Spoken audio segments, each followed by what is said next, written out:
One of the things when I teach or I consult, and we're talking about leadership, is first and foremost, leadership is about being human. That's all it is. You have to have that buy-in with yourself. You have to understand, I said it before, leaders are lifelong learners, right? Leaders are readers. You have to educate yourself. You have to self-develop. You have to understand who you are first before you lead anyone. What are my personal values? What are my strengths and weaknesses? How can I make myself better? Those are the things you need to work on first. Work on yourself first. Once you start to understand who you are, you can lead others.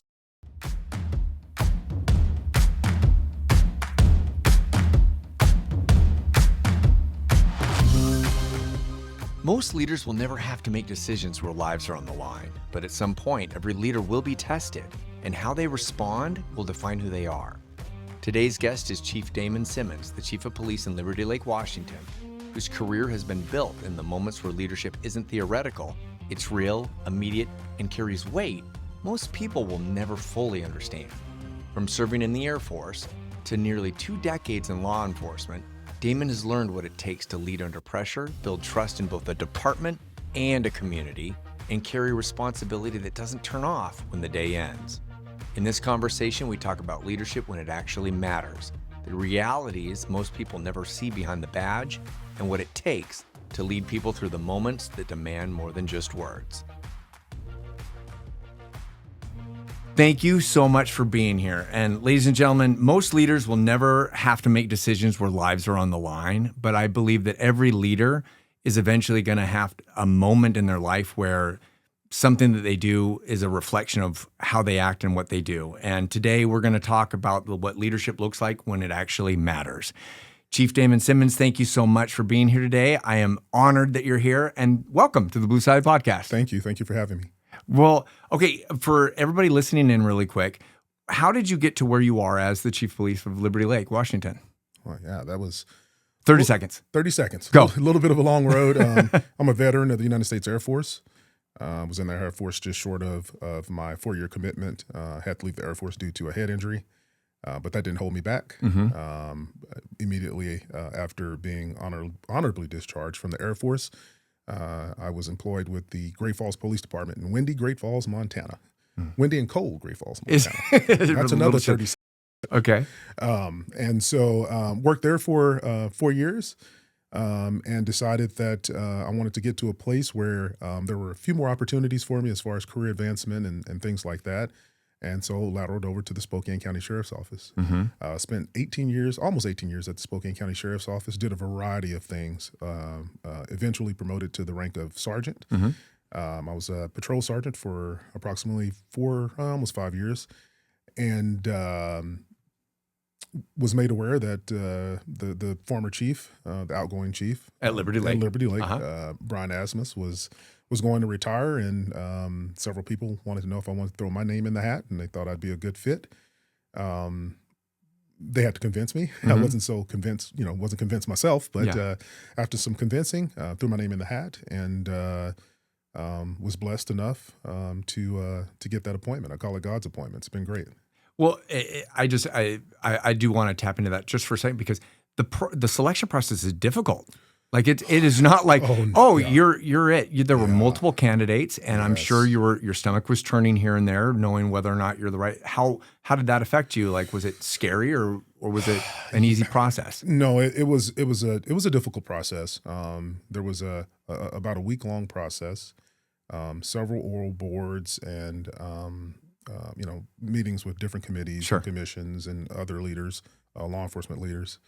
It's a huge position. It is a huge position. Yeah. And a lot of responsibility. A lot of responsibility. You're kind of hard on yourself when you kind of reflect on yourself. And anyone who's ever had a job interview understands that, right? You go sit in your car and you're like, oh my gosh, I should have answered this. I should have said this, or whatever it may 100%. Be. And I do remember after the first big interview on the Citizens Board, I think it was the Citizens Board is what they call it. I actually went to my daughter's room, closed the door in the dark, and was laying face down on the floor, crying. No. In tears. Yes. Were you I just was like just that imposter hard on syndrome and you were myself. just, Yeah, okay. I was okay. like, just what we just Yeah, yeah. discussed. Like, oh, man, I can't believe I didn't say this, and I should have said this, and Yeah. I planned on saying this, and I practiced. I practiced. And you're just hard on yourself. And as I'm laying there, the phone rings, and the gentleman who was handling from Waspic, who was handling the whole process for the City of Liberty Lake, calls and says, "Congratulations, you made top 3. I got to get on a plane. I can't talk long, but you got to be here on this date. Bye." And I'm still sitting there in tears, going, "Well, I guess I didn't do that I bad." passed. That's I guess I awesome. did that bad. Yeah. Okay. So that gave you a little confidence yeah. boost to be able to go into the next one. And Oh, yeah. you obviously you landed the position. Yeah. And was that a big relief for you? Like, whoa. And did you know what you're stepping into at the moment? It was, or was it more than a sergeant's surreal. position? Yeah. Okay. Yeah, it was, for someone, typically, you promote, and my plan, and one of the worst things you can do is make a plan, right? Mm-hmm. My plan was, Mike Tyson. Is to promote to lieutenant in the sheriff's office, work as a lieutenant for 5 years or so, and then think about or consider potentially looking for a chief job somewhere around the country. But it didn't happen that way. And so all of a sudden, I'm standing in Galls in Spokane, getting my equipment and getting my uniforms. And I remember reaching up and grabbing the package with the 3 stars in it. No. And that's when it cool. hit me. Yeah, yeah. That's when it really hit me. Mm-hmm. And like a ton of bricks. I mean, to the point where I felt like I weighed 1,000,000 pounds. Like I couldn't move. I was in a little bit of panic. How heavy were they? No. I mean, they're an ounce. Or Yeah, I don't know, yeah. But, in my head, everything started to, kind of, really come to fruition. Like everything came to reality. Responsibility, and you have leadership and so I really had to go sit down and kind of have this talk with myself, like, are you really prepared for this? If you're not, how you're in it now. So how can you prepare yourself? So what did you do to prep yourself? Did you reach out to other chiefs? Did you reach out to lieutenants that were above you at that point in the sheriff's department where you're like, what would you do? Like, how did you get through that? One of the biggest things I've learned, even as a young leader, is one of the most important things that you can have on your side is a mentor. And I was fortunate enough to have great senior mentors, including the former chief of police, Craig Meidel for Spokane PD, who's a tremendous resource for me. I was also fortunate enough to have like Chief Brad Richmond for Airway Heights, who was a newly appointed chief, who I worked with for many, many years. So it's like you're on the same trajectory, so kind we're of on like, the same, were you learning from each other? So, hey, you're a new chief, I'm a new chief. Like, sure. What do you do in this situation? Yeah. And then also one of the biggest things that I did early is I started to contact other chiefs, introduce myself. I'm brand new. If I have any questions, do you mind if I call you? And I wasn't shy to ask questions too. I love that because I understood that I didn't know the answer. If I didn't know the answer, so important. And that I think that translates to any industry and any leadership. Oh, yes. It's like, that's why the power of the mastermind groups or connecting with other people. It's like, because you can learn from other people in a different industry or in the same industry. And that's what the power of those connections and obviously a mentor. So before the badge, before you got into that, is this a career path that you kind of looked forward to other than in Post Falls? You're like, oh, did you ever see yourself really becoming a chief of police of like a major city? I knew that it was a dream. But like I said before, I didn't expect that it was going to occur as fast as it did. So, and it took a lot of prayer. It took a lot of discussions with, like my children, my older sons, my wife, my mom, to make sure that this was not only the best thing for me, this is the best thing for our family. Because it's a huge commitment. You're always tied down to the telephone. You have sleepless nights, a lot of sleepless nights. So it's a big commitment. Well, I guess that kind of transitions to a question I wanted to ask you, and that is like at home, when you get home, do you turn off the police like radar in the sense, like, do you turn that off at night or are you always on 24/7? It goes in spurts. Honestly, it depends on the environment. It depends on what's going on, both within the community, within your department, and often at the state level. And so there are times where you can just leave work, in the car when I park it in the driveway. There are times like last night where it's hard to sleep because something you see or something that happens, or one of my philosophies as a leader is I'm the chief of police, of course, by appointment. But everyone that comes to work, that goes to work at the Liberty Lake Police Department, they don't work for me. I work for them. It is up to me to give them everything that they need to do their job successfully. From a logistical standpoint, from an operational standpoint, where we're talking about equipment, vehicles, whatever it may be, all the way to health and wellness and the climate and the culture and climate of the organization. Absolutely. And so, that can weigh heavy on a leader. That responsibility sometimes, especially when you may have, I have a big heart.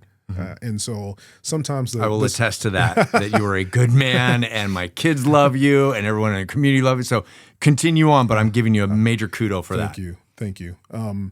Sometimes the smallest things weigh heavy on me, maybe heavier than they would on someone else. And so when you take those things personal, my ultimate goal is, ultimately is public safety, right? Public safety is our primary concern or our primary duty in Liberty Lake. But also to make sure that every one of our officers who, once their boots enters the streets on a day shift or night shift or whatever shift they work, that they're safe, they're secure, and they're able to go home to their families at night. And that's always on your mind. Well, and I'm assuming that that's on your family's mind too, because that's what you need to do every day too. Yes. Right? So it's not only are you doing it for yourself, but as a leader, you're having to do that for your entire team. Yes. Right? And but I was going to say is that being able to turn everything off at night, that is also dependent on the team that you have. Yes. Because you have an outstanding team. How, as a leader, have you brought in the right people, and what have you learned, or what mistake have you made as a newly appointed chief that maybe you would redo and say, oh, we needed this more? And obviously it's evolving. Right? Oh yeah. Oh, definitely. All the time. And so my first 2 years as the chief, we learned many lessons when it came to recruiting, because the recruiting changed. Our city council was super gracious, super supportive, and they understood they understood our staffing needs. And so, you get excited and you're like, oh, we get to hire some people. Let's hire some people. And we've hired great people. We haven't had many issues. We've had a few, but we learned a lot of lessons from recruiting. Some of those revolved around background checks, making sure that there wasn't anything in incoming officers or potentially incoming officers' background that would embarrass the city of Liberty Lake could eliminate them from law enforcement or anything that was concerning. And so a lot of it had to do with backgrounds, but also one of the biggest things that we learned was personalities. What mixes, what doesn't mix? What mixes and what doesn't.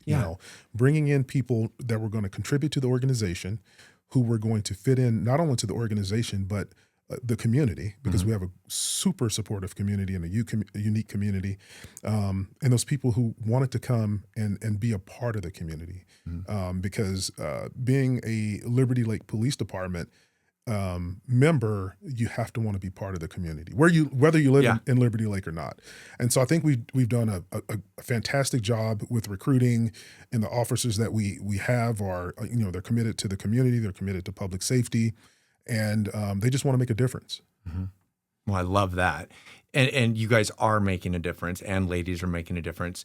And you're learning these lessons. You've connected with other chiefs, other let's call them other departments, and you're learning along the way. And you've learned so much that you actually wrote a book about that, about these lessons that because you've been in law enforcement for quite a few years, and you've become a leadership coach, and you're obviously passing what you know as a mentor now onto your mentees within other departments. So tell me about your book. Tell me about these leadership concepts of the 21st century that what made you write this book, and why is it so important for other departments, people, and leaders in general to understand? One of the first lessons that I learned early Give me on- that book right now. I got to throw out. This is the book we're talking about, by the way. Thank you. One of the lessons that I learned early on, even before I was a sergeant as a young corporal, was leaders are lifelong learners, and that leadership is a journey in which there's no final destination. You should always be learning. I also learned that organizations, and when I say organizations, by definition, I'm not specifically talking about law enforcement organizations.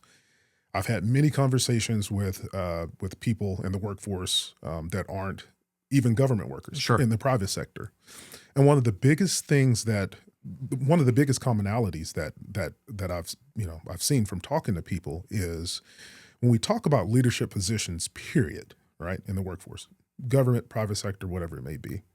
One of the biggest things that I saw, and one of the biggest issues, is that people are placed into leadership positions and they're thrown to the wolves. There's no training.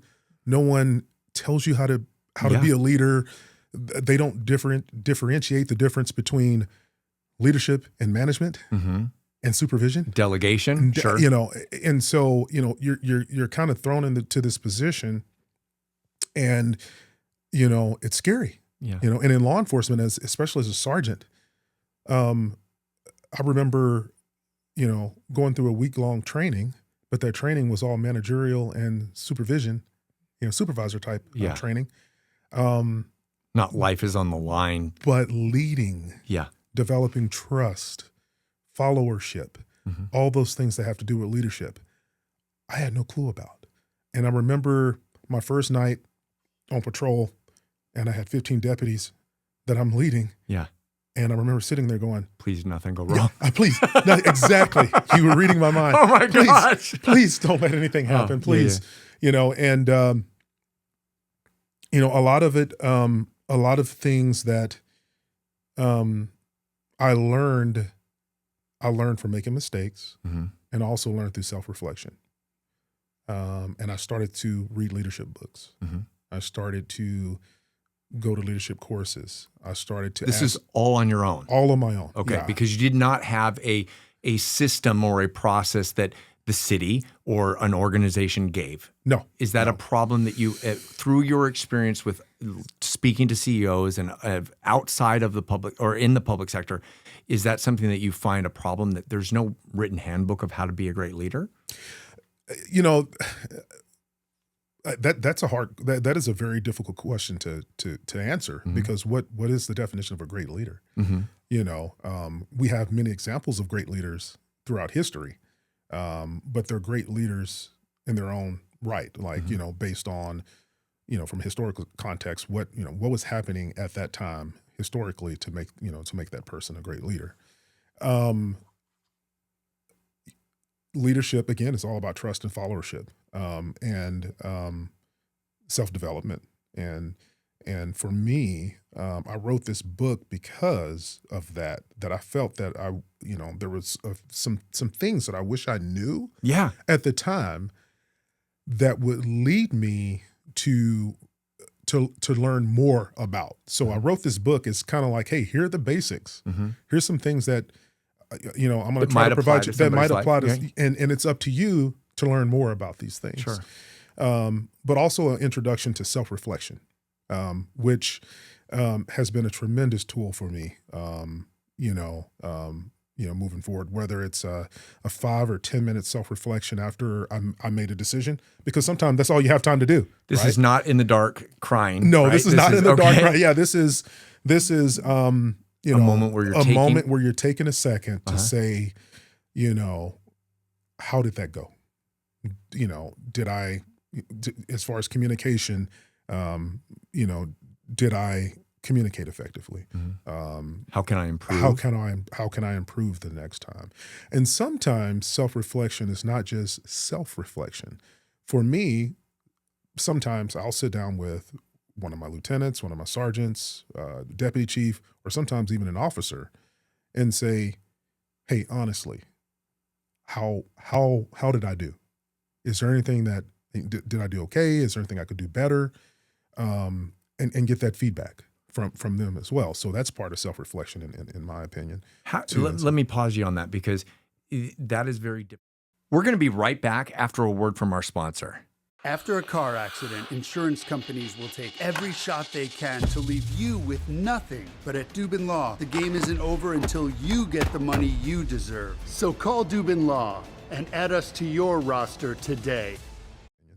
Let me pause you on that, because that is very difficult for a lot of people to do, especially in a leadership position, to be able to ask, let's call underlings or people below you, and like how are you okay with that? Like, how is it your confidence level is up enough that you're able to ask people and learn from people who might be not be the same rank, but you can learn from? Like, how did you become humble enough to do that? Is that a skill? It is a skill. It's a value.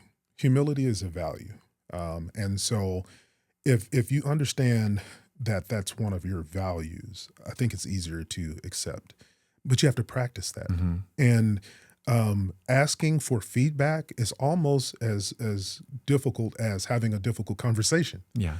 And you want honest feedback, but the biggest thing about that is your people have to be comfortable enough to give you honest feedback. And that comes from trust. Okay. So now, how do you build trust? And I have two questions for you. Let's start with the first one, and that is, how do you build trust within your department, within everyone that is working with you? How did you gain their trust? Trust is built in many different ways. One of the biggest things is you have to keep your word. You can't make empty or false promises. You have to be truthful. You have to operate with integrity. Another big thing that I think, especially first line supervisors, not just in law enforcement, but you know, across the board, is people have to know their why. So your company may have a vision, your unit may have a vision, but what is your personal vision? And what are you communicating to your people? You know, what is our why? Not only this year, not only for the first half or the first quarter, but what are we going to do today? Yeah. This is what we want to accomplish today. And so, you know, having a personal vision for you and your team is huge too. So they understand the why. This is why we're here. And this is what, you know, we want to see accomplished. And so having that personal vision, but communication is huge too. Communication is, and understanding communication and exactly what it entails. You know, some leaders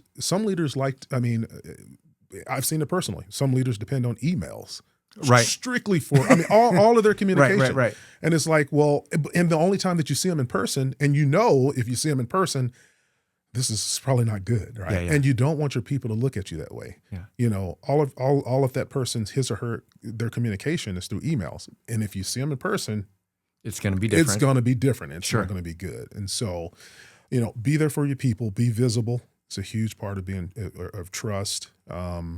Knowing your people is a huge part of, you know, you have an interest in your people. How did you do that?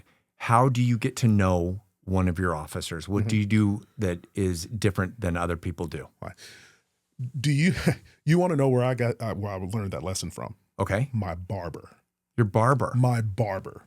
And so the barbershop that I go to here in Spokane, in the Valley, I've been going to for years and years and years. And they have a great team mentality. And this is before I was a sergeant, Sure. you know, and I was like, that's pretty cool. One of the things that they do, each barber, as soon as they walk in the door, they go and they Fist bump. everyone, customers, Mm-hmm. that's the first thing they do. Hey, how was your day? How was your weekend? Hey, how was your son's soccer time? I mean, They ask the right questions. I love that. And so that creates such a great, team environment. Uh-huh. And I was like, that's pretty cool. So couple that with being a people watcher and having a lot of great discussions with people about leadership. And I remember having several conversations with people about some of the things that they didn't like, some negative aspects of leadership that, within their organization. And one of the biggest things was, our chief or our sheriff or our boss walks in every day. He walks past everybody. He doesn't say anything. He doesn't Closed say good door morning. style. Yeah. Mhm. He doesn't acknowledge you. He walks down the hall or she walks down the hall and, they don't acknowledge you. You may say hi and they may, do that. And, so I kind of, you learn these lessons, from talking to people and from, personal experiences and your observations. And, when I became the chief, I was like, how awesome would it be if I make my rounds every morning? Yeah. So I'll go and if I have my lunchbox or my, my Yeti, I'll throw it on my desk and, and it's an energy drink. I don't drink coffee. Okay. I'll throw it on my desk. And then I go right and, I pop my head into, everyone's office in the administrative portion of the building. Hey, how you doing? I talk for a minute. Go through to our administrators or secretaries and, hey, how you doing? How was your weekend? How things going? To the detective's office, and then I walk through the officers area. All of our officers have cubicles, and I'll see who's up and who's around and who's working on reports, and I'll sit and I'll talk to them for a while. I'll pop into the detective's office and sit down and laugh and joke, and I usually take the first 30 to 45 minutes if I can, if I don't have any meetings, to do that in the morning, and then I go to my office and then I start the day. Oh my God. I love that because you're tapping into like what I talk about, the 3 to 5% edge. And that is that where it's like you're going above and beyond to make everybody feel included and welcomed and like they actually belong. Mm-hmm. And what I heard you say is that you not only learned from your personal experiences, but observing. And you could learn from any industry. You learn from a barber how to connect and go above and beyond and make people feel like $1 million when they walk in. And you did that with your officers, and you continue to do it every single day. And it's important. Let me ask you this: does that culture, that personality that you're doing, is that what you look for when you hire? Because we talked about that, number one, and then number two is that do you notice that it kind of it's contagious? Like your officers then do that to everybody else? Yeah, it's contagious. We have again, we have a great culture and climate, I believe, at our agency. And of course, we're all human. There's Sure. going to be little things, but overall, we have a great agency as far as our culture, our climate. We have team lunches often where, just about everyone, especially on day shift, we'll all go to lunch together, and that inclusion is there. So it's like, the message goes out, hey, we're going to lunch here, or we're going to lunch, and so, oh yeah, I'll join you, or I'll have something to do. I'm sorry, I can't join you. So, the inclusion is there. So I think it's contagious. But I wanted to build on that just a little bit more from a leadership perspective. And sometimes things like that are important for other reasons. Mm-hmm. When you have that type of relationship with your people, and you have those conversations, when things aren't good, you notice them. So when there's changes in behavior, we've had examples of that. Mm-hmm. You can tell when something's off. You can tell when something's off. Sure. And if you don't have conversations with your people, if you don't know, you don't have to know everything about their family or their wives or what's going on in their lives, but just the little things. You see those changes of behavior. Mm-hmm. And we've had several incidents where, I've had a sergeant or a lieutenant come and say, hey, something's up. That's awesome. Something's up. Something's not right. With someone they see, yeah. or something. Okay. And, again, we're all human. Yeah. Unfortunately, at law enforcement, we work in a career field where, we have higher rates of, divorces, interpersonal or domestic violence, suicide. I can go down the line there from a health and wellness standpoint. And unfortunately things happen, and relationship problems happen and health issues happen. And, when you have that type of relationship with your people, and your people are connected in that way, when there is a change of behavior, when there's something wrong, I think it's easier to spot. And so you can What's your community within, Yeah, and you yeah. notice each other, and when those red flags go off, it's like unfortunately a lot of people aren't able to express that, Yeah. right, personally. But then the other thing is, how awesome is that you can see that, you can read that with other can people, read and that. you're only able to do that based off of what you're saying, is that you're asking the right questions, you're creating that trust, that relationship with those people, and that translates to everything, obviously. What do you think, if you were to translate that into outside of the police department, what are leaders getting wrong that they could do better based off of what you just said? I've had the fortune of sitting in on hiring boards, both in the law enforcement, corrections, and private sector. One of the first mistakes that I've seen people make, especially in the private sector, is not understanding the difference between leadership and management. Mm-hmm. You tapped on that Yeah, at the beginning. I'd love to deep dive that. Well, because one of the most common mistakes that I've heard, especially in the private sector, is people refer to managing people. I'm going to manage my people, manage my people, manage my people. Newsflash: you don't manage people, you manage things, processes, schedules, equipment. You manage things. People are either led or supervised. And so, understanding just the basic definitions first, and then understanding what that means, and understanding who you are as a supervisor, who you are as a leader, and how to build yourself up as a supervisor, make yourself better as a supervisor and a leader. That's one of the biggest mistakes I've seen. Well, and I'm assuming that knowing that also gives you a front row seat to be able to help the people, your officers, who want to move up, and share with them what you've put down on paper. But it's like you're able to explain to them the same thing. Yeah, well, and you hit the nail on the head. One of the biggest responsibilities of a leader is to build future leaders. You have to have a 100%. succession plan. Yeah. You have to build future leaders. I don't want your job. Yeah. Okay. And I think sometimes, based on personalities, leaders are afraid to do that. For let various go, reasons, maybe? to let go, Okay. to delegate, Yeah. to not take credit for accomplishments within an organization. To say, we did this instead of I. To be a selfless leader. And that's a huge thing. How have you done that? How have you become a selfless leader? Little things. Okay. Little things. I just said we versus I. Yeah. Just practicing that. We have done this as an organization.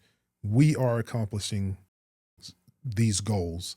We have, these goals in mind for the future. Instead of I have done this. I have made the organization better. I have built the organization. That is because so right on. If you're doing leadership correctly, it should be a collective endeavor. Well, yes, and I think that's gold, because people want to feel valued and like they actually matter, and no matter what organization or team or industry you're in, and your ability to just speak a language where they feel included it's that little thing, that 3 to 5% more. Is.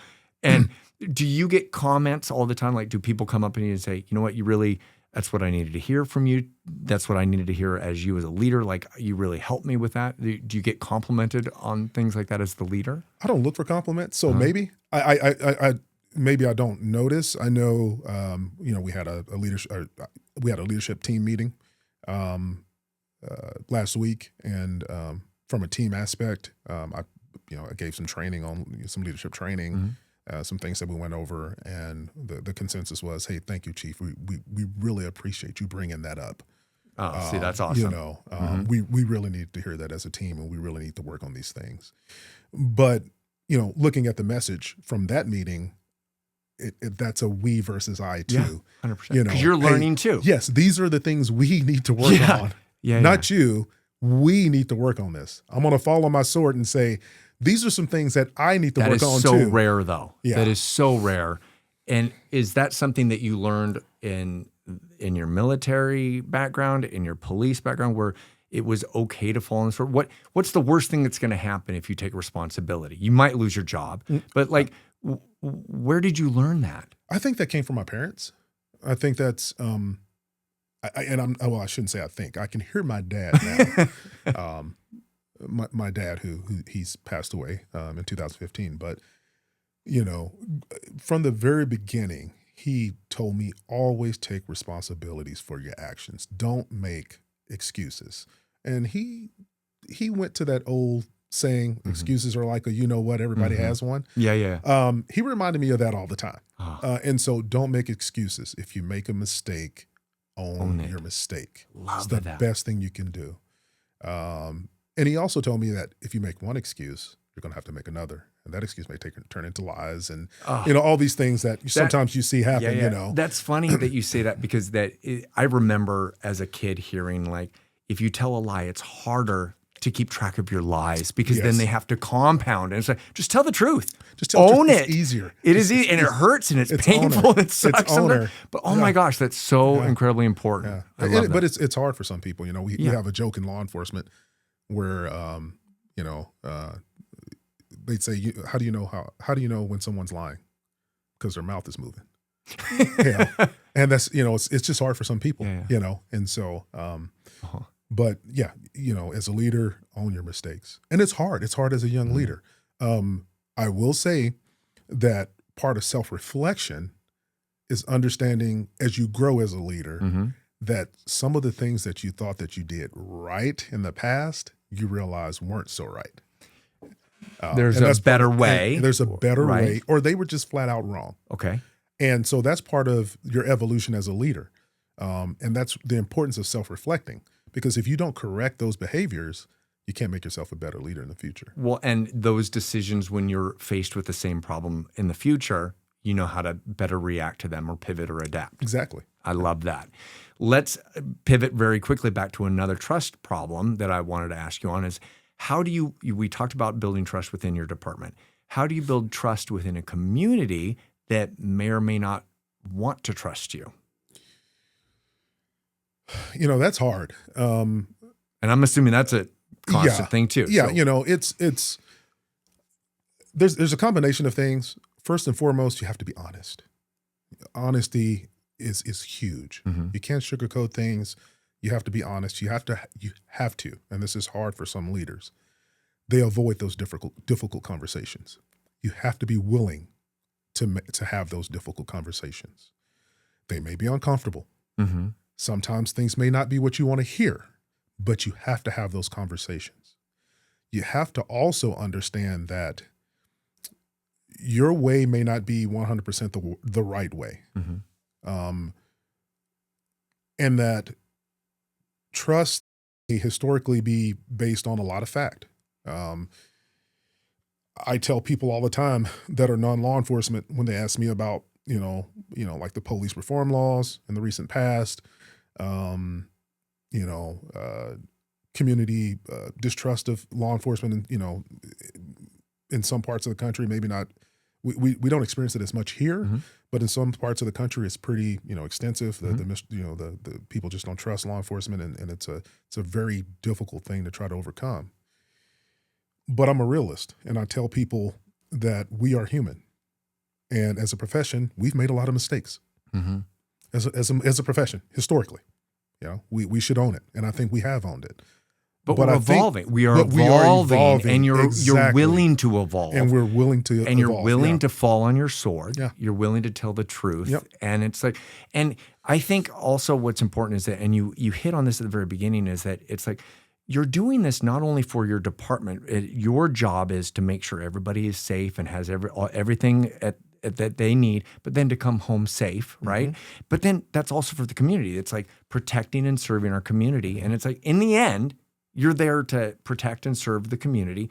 And if you remind people of that, it's like, yeah, I guess you are the ones that I call when I'm in trouble, right? And that's a huge epiphany for a lot of people. It is. I think it's such a difficult world to navigate, because you can't possibly you can't get people to completely understand the life as a law enforcement officer. What do people not understand about being an officer? What does the civilian not understand about being a police officer? Or what do they get wrong in the movies or in TV? Oh, there's, TV and movies are, it's Hollywood. The lifespan of a police officer it's interesting, because being a police officer from zero, from the time you're hired to 3 years is a lot different from 3 to 5, which is a lot different from 5 to 7, which is a lot different from 7 to 10 or 12, and so forth and so on. There are a lot of things physiologically and psychologically that occur, within that lifespan, depending on how long an officer works. Yeah. One of the things I tell people who are interested in getting into law enforcement is, first and foremost, make sure that this is what you want to do. Like, make sure this is what you want to do. Okay. Why? Because from day one, maybe not the academy, but from day one, the time you enter the street, you will never be the same person. Never. You will see things, you will smell things, you will hear things, you will deal with things that a majority of the people in the United States will never experience. Ever experience. The number of traumatic events that you will experience will eclipse what a normal person does. Normal person, typically. And I'm not talking about, military combat vets and things like that. Because there are similarities. There's similarities, right? A normal 9 to 5 working citizen. I've often said, when people have asked, about my career, I can honestly say that sometimes I don't even know how I'm normal. The things I've seen, the things I've experienced, I don't see how we go home and turn it off. And that's not just us. Fire, EMS, emergency room doctors, teachers. It is a blessing from the Lord that most of us, for the most part, can live normal lives, honestly. And it's kind of hard, I think, for people to realize, because if you don't walk in those shoes, if you don't see that, it's difficult. I tell people that it's not normal for a person to go from, and sometimes within 30 minutes or less, maybe a little longer, to go from boredom, sitting in your car, listening to the radio, maybe writing a report, adrenaline pump, to a pursuit, to 5 minutes later, a dead baby or a DOA or a homicide, back to boredom for the rest of the night. And then 30 minutes before the end of your shift, you get a stabbing or a really nasty DV and it's a standoff. I mean, I just use that as an example, but sometimes that could be a typical day. Sometimes that could happen for 12 hours nonstop.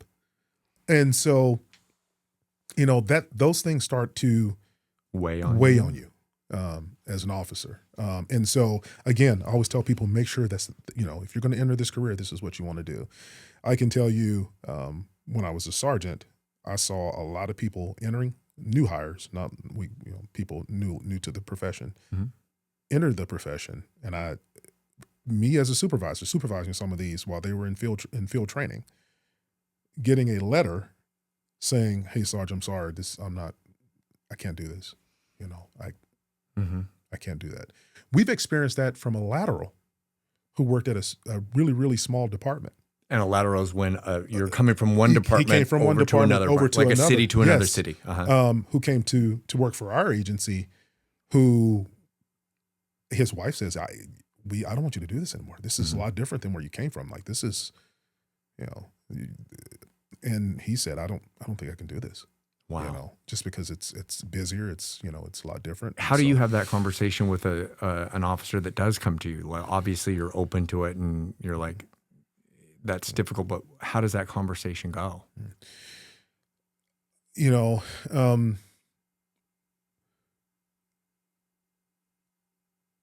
I've had that conversation with even experienced officers. Unfortunately, I've had several coworkers commit suicide. And so, you know, those are difficult conversations because we're not trained mental health professionals. Yeah. Sometimes you're talking to your friend. I think the biggest thing is figuring out from a support standpoint what they need and convincing that they should drink the water, or they should see counseling or something like that. Yeah, you need help. Let's get you some help. Whether we use our EAP, or if you have a pastor, or you know, someone that we can call, you know, but you need that support. One of the biggest issues, especially in our profession, both male and female, is that either there's a stigma behind getting help. Yeah, absolutely. You know, it's a weakness because you're an alpha. Yeah. Right. Yeah, okay. You know, for males, and sometimes females. Research has shown that females rely on friendship, friends, and things like that too much for support, rather than getting professional help. And so, you know, regardless, I think we just need to realize that sometimes we need professional help. I'll be completely honest. I've done it. I was on the Internet Crimes Against Children Task Force. Yeah. I investigated things like, you know,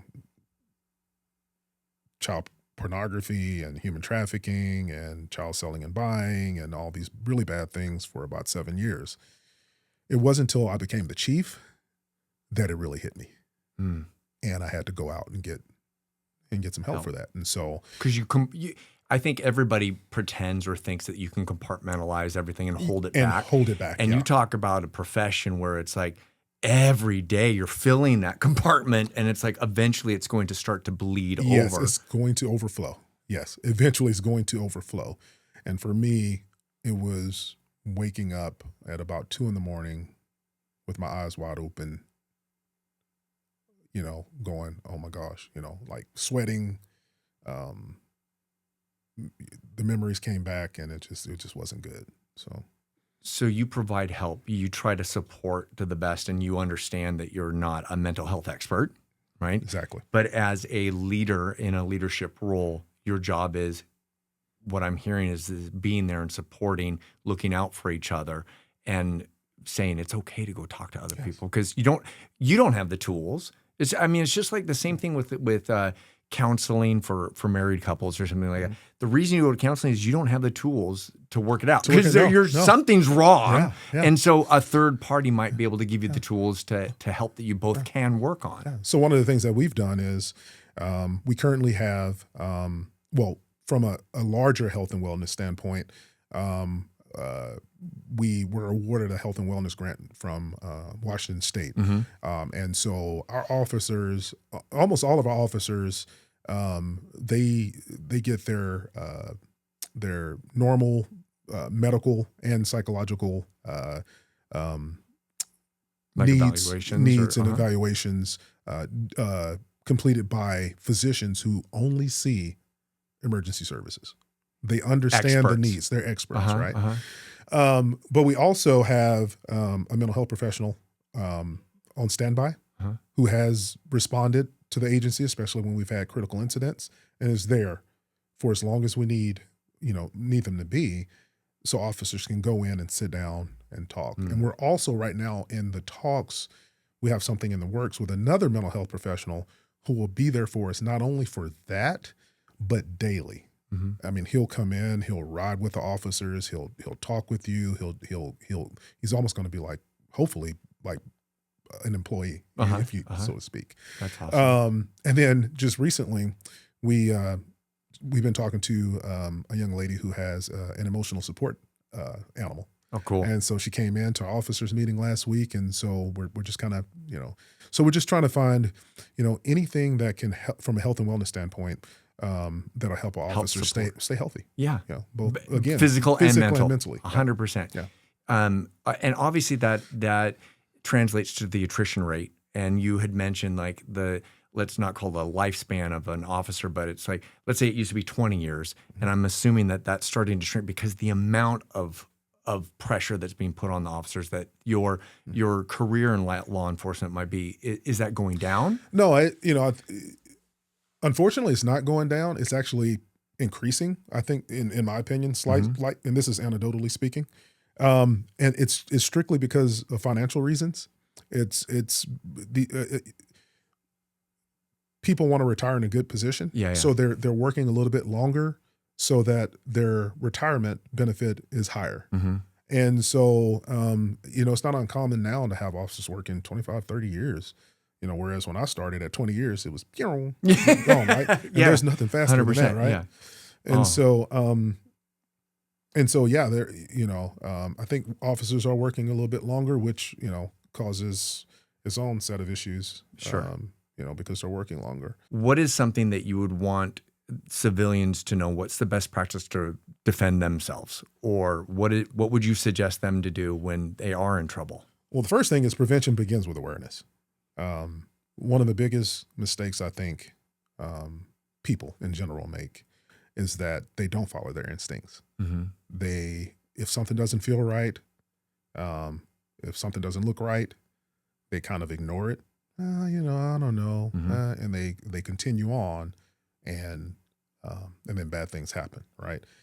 If it doesn't look like and it doesn't feel right, follow your instincts. Okay. There's nothing wrong with calling 911. If you're wrong, you're wrong. If someone looks suspicious and you think they may be up to no good and you call 911 and it's a landscaper or a delivery driver, right. I mean, what's the worst that can happen? But on the opposite end of that, if it is someone who is look up to no that's good, malicious, right? They're up to no good. Their intentions are nefarious. The best thing to do is follow your instincts, and call 911 or get out of the area or call a husband or call, a friend or a neighbor and say, hey, something's not right. Off. Yeah, something's off. But don't engage. Don't engage. Yeah. And again, I think that's the biggest thing. Is just to be aware of your surroundings. I think we have so many distractions, cell phones, and we're wondering what we're going to cook for dinner. And I got to hurry up and get the kids to soccer practice. That sometimes we just don't slow down and pay attention to what's going on around us. Whether you're behind the wheel, or you're behind, home, or you're at home, the or aisle of the grocery store, 100%. Yeah, and so again, be aware of your surroundings. Focus. Slow things down sometimes, and to make sure that you're safe. Another thing that I tell people, there's really no excuse now. If you're financially able, use technology to help you and your family stay safe. Camera systems are phenomenal these days. I mean, like Zoom or so, not Zoom, like Ring camera or something, right? Or any of the smaller, even some of the Ring cameras for your entire home, even in the interior of your home, they're great. For capturing things. And so in the unfortunate event that something happens, at least we have, proof of what happened. And then also you can protect yourself. You can set alarms. You can, you can say from 11:30 p.m. to 6 a.m. if anyone comes into this area, sound an alarm, notify me via, text message or telephone call or whatever it is. So technology is great these days, and it's fairly inexpensive, honestly. It's gotten a lot more inexpensive as time has passed, as they create new and better technologies. But use technology to protect you and your family, and that also goes for understanding what things like our iPhones, the things you can do like crash notifications and things like that. Those are great. So if you get into a crash, especially if you live in a rural area, and we have a lot of rollovers and things like that in rural areas. If you're unable to reach your phone because, you go off the road, or even you get into a normal crash on a city street and things fly around, it's physics, and you're injured and you can't find your phone, it sends that notification automatically. And so, really quick, when you do see someone on the side of the road and I'm passing by and I see a car rolled over, what would you tell me to do immediately? Call 911. Call 911. Call 911. And then go check, or just... If you feel comfortable, but Yeah. the best thing I think, because one of the things that we have to do, and we do, is we make sure that the scene is safe. So I wouldn't recommend going to check because there may be some dangers there that you may not even think of. Down power lines, gas leaks, things like that you may not see or may not be trained to detect. So the best thing is to call 911. But at the same time, you may have one of those situations where this is in water or something like that. I can see the person. I need to get them out because I can't wait for 911. So that's going to be a judgment call on the person. Whatever you do, always make sure the scene is safe. First and foremost, it's safe for you, because what happens is it becomes a double rescue when it's not. Yeah. And it complicates things. And I so love that. Love that. Okay. Final question. I want to wrap this up. And that is that if basically if someone wants to become a better leader, what do they need to start doing right now? Whether that's in law enforcement or in an executive's position, what do they need to start doing right now to become a better leader? Leadership is leadership. One of the things when I teach or I consult, and we're talking about leadership, is first and foremost, leadership is about being human. That's all it is, right? First, you have to have that buy-in with yourself. You have to understand, I said it before, leaders are lifelong learners, right? Leaders are readers. You have to educate yourself. You have to self-develop. You have to understand who you are first before you lead anyone. What are my personal values? What are my strengths and weaknesses? How can I make myself better?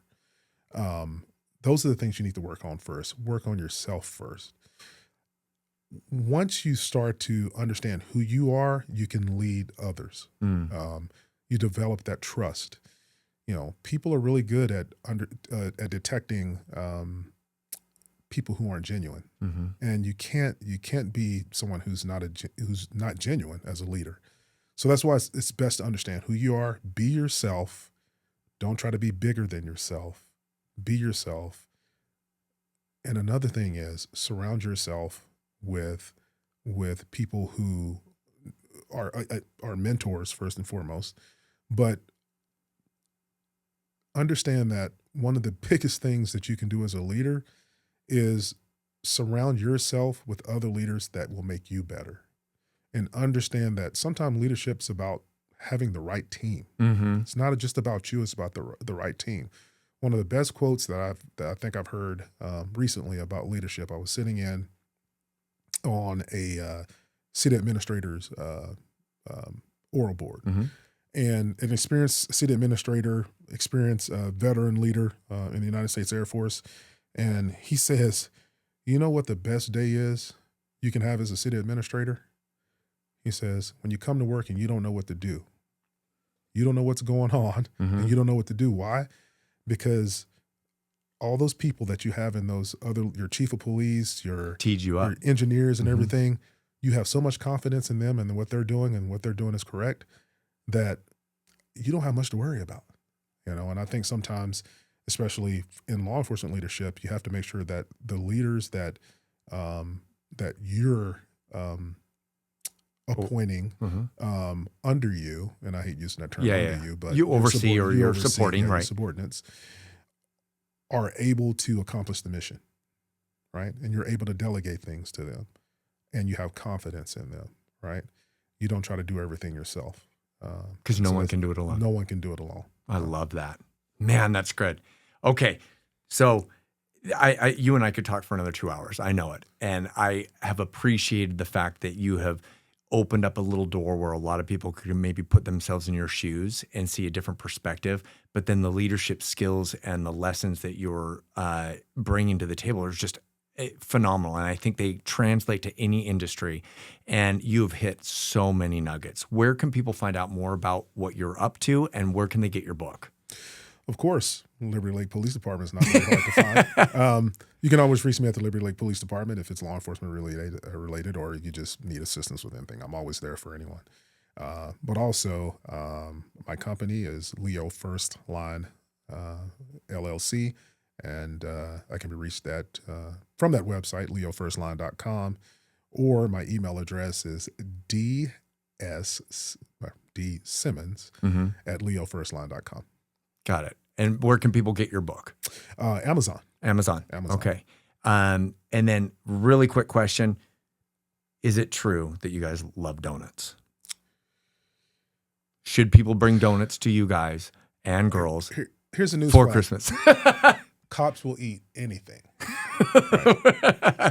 They will eat anything you bring them, especially the night shift, because all they want to do is stay awake. Oh, that's awesome. And they need the energy, right? So cops will eat anything you bring. So yeah. I love it. Well, thank you so much for sharing a part of your career, your life, and doing what you're doing and making a difference in our community and being there and being that authentic leader. Because you are setting up the younger leaders to become bigger leaders. And as Chief Meidel, I nicknamed him Chief Daddy Megalodon. You are the Daddy Megalodon, and it's like you're creating those positions where people want to become more like you and can learn from you. And thank you for doing what you do. Thank you, Bill. Thank you for having me. Thank you. Appreciate it.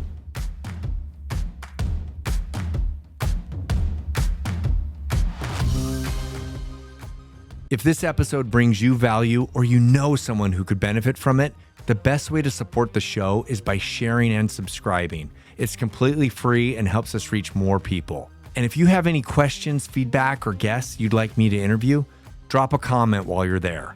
I'd love to hear from you. And most importantly, thank you for tuning in. And let's continue sharing optimism and positivity.